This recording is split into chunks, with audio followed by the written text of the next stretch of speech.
We start this hour with the U.S. COVID crisis. Is entirely new. It's literally a novel coronavirus. The staggering number of hospitalizations for age groups that were believed to be at lower risk. I think we have one of the lowest mortality rates in the world. Morgues are running out of room due to the death toll rising.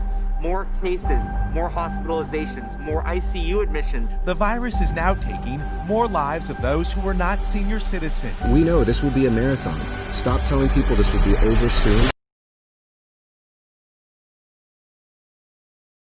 The COVID-19 pandemic is something that we as a society have been dealing with for about a year now.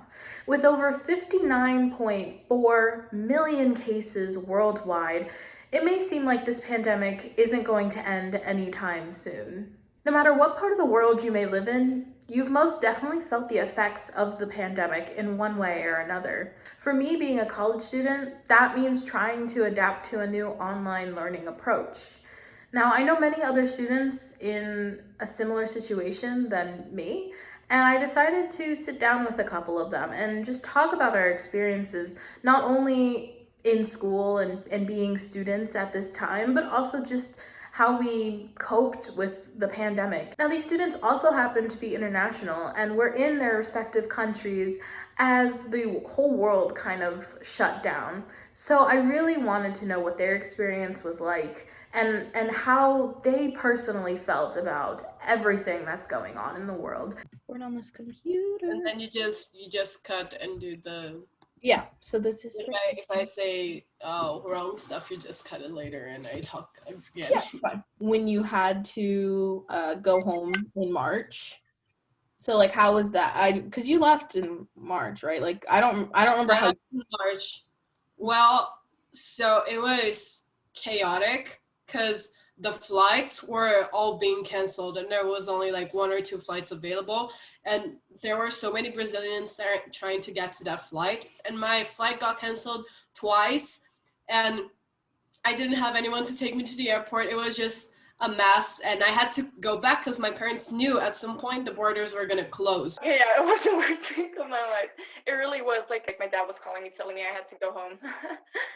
And like everything was just like going to hell, you know. There are not a lot of flights going from America to Holland, like still, you know. Mm-hmm. So that was really scary for me, and it was like I had to like pack up. Like my flight got canceled, and I had to take another flight, and I was like all alone, and it was super stressful. And I was like sad because I had to leave you guys, and I hadn't had the chance to say goodbye to everyone. I got lucky that I got a space in the plane, because when I got in the plane, there were so many people that had the same ticket as me.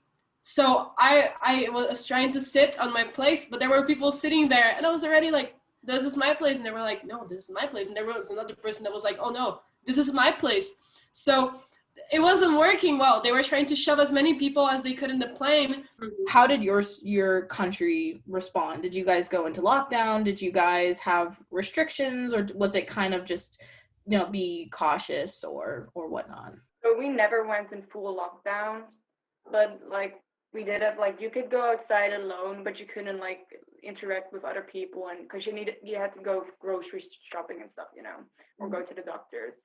So that was allowed. So you were allowed. It wasn't like we weren't allowed to go outside at all. For the most part, like schools closed, a lot of shops closed. So we didn't really have a lockdown. The country did, at least in my city, they did a thing where you had a curfew. You could go out around, I don't remember the time, it was like around 6 a.m. and you had to be home by 11. Only the pharmacy, grocery stores, vets were open. There were a certain amount of people that could go in.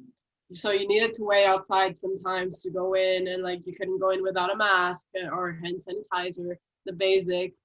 It's funny because I don't even remember, like it kind of was a blur, you know, because like we did go into lockdown over here, and it was like kind of crazy.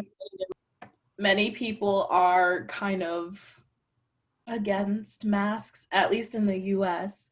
Is that kind of like a thing you see, like many people wearing them, or? Well, it depends. Many people are being respectful of the situation, and in grocery stores, wherever there are a lot of people together in a closed space, people wear masks, and there's hand sanitizer everywhere, so there are so many people using it. Oh, I'm for it. I got my pink masks. Oh, it's just like I travel with the train a lot. So I have like an internship for my school. So I go with the train a lot, and it's like 2 hours. It's like a 2 hours trip with the bus and train, and I have to wear this thing for 2 hours straight. So that gets kind of gets on my nerves, but I get it. It's necessary. So, did you pick up on any Mm-hmm. special hobby during your time in quarantine? So I kind of like altered through things. I watched like the whole Glee series, like from beginning to end, like in one like sitting. And I bought the same thing you have, like the paint by number thing where you like just like paint the little squares and stuff. So I did that. I've like picked up reading. I like picked up things I knew I liked already, but I just hadn't done in a while because I was so busy, like in America and stuff, you know. Did you know anyone personally who got COVID or who was affected by COVID? Yeah, I met I knew a bunch of people. Like so my two people from my family passed away, and because of COVID.